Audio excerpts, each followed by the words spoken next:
Magandang buhay mga ka-update. Narito ang weather update ngayong Sunday, ika-15 ng Pebrero taong 2026. Sa malaking bahagi ng Luzon, makakaranas ng generally fair weather dahil sa epekto ng amihan.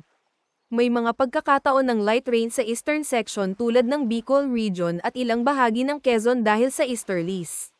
Sa Metro Manila, partly cloudy to cloudy skies with isolated rain showers ang possible lalo na sa hapon o gabi.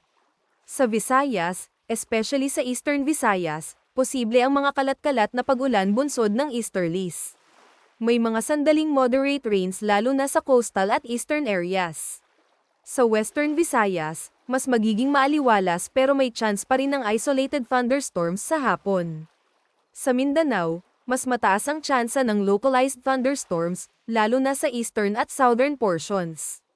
Posible ang biglaang buhos ng ulan sa hapon o gabi. Huwag kalimutan mag-follow sa ating page and i-share ating video para updated ka lagi sa lagay ng panahon.